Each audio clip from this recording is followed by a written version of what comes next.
I'm not sure why they're going nuclear at this very moment, only because it's not like this is the last opportunity for Trump to be up for this. No. And also, according to the schedule, January 31st was the deadline for nominations. He basically had not even been in office at that point.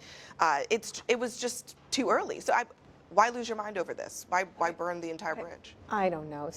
This is the strangest thing. And, if he does something that's deserving of it, he will get it. I don't think that's the case of a snub. And also, he supported the woman who got it, who very much deserved it, by the way. And she supports him. And she supports him, and also all the things he's doing in Venezuela. Yeah. So it's kind of odd to, and she dedicated it to him, too. I Yeah. mean, it wasn't like, but he wants the medal. This is going to work out. I'll predict tonight he will get it next year.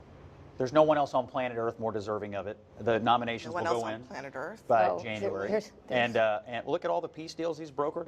What's happening, by the way, what's happening in the Middle East, what's happening with the hostages, brokering this peace agreement is the most historic moment of his presidency. He's going to go over there, and Monday morning, as I understand it, he's going to be there when these hostages are coming out.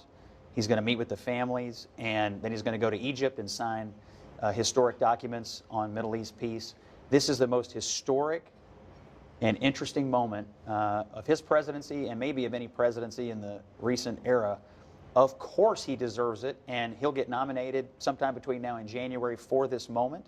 And when we give it to him next year, everybody ought to root for it, because it's not just an award for him. It'll be an award for American leadership on the world stage, which is a good thing. Congresswoman, do you think he deserves a Nobel Peace Prize if this deal actually is carried out? Well, first of all, if we're able to have peace in the Mideast, that is a good thing.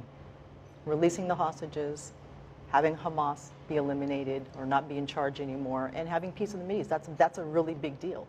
But as far as like, why did he not get it this year? To your point, right? The deadline was in January.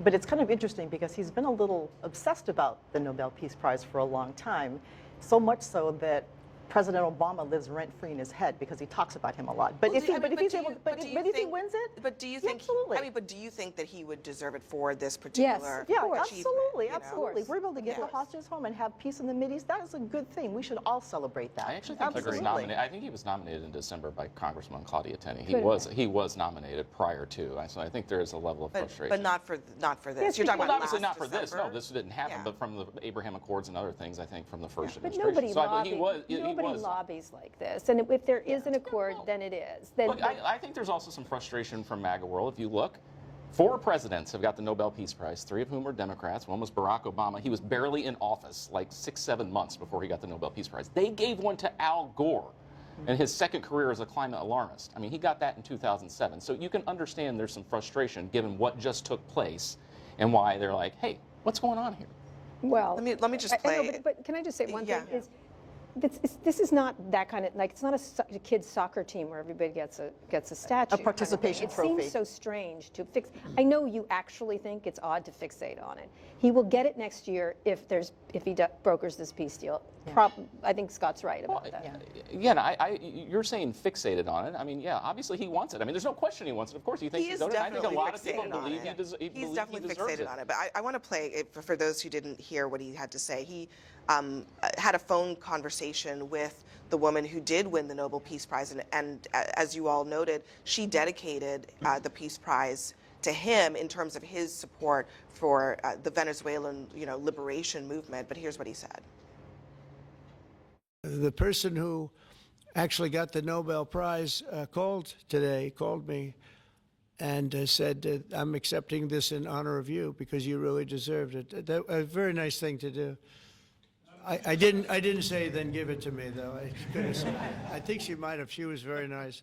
And I've been helping her along the way. And you could also say it was given out for 24, and I was running for office in 24. All of the transactions that we did in terms of closing.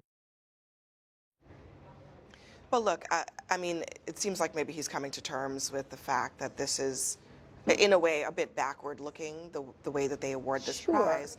But I also think the awarding of this prize to Machado also raises some other parts of this, which is that, the Peace Prize Committee chairman described it as awarding this prize based on courage and integrity.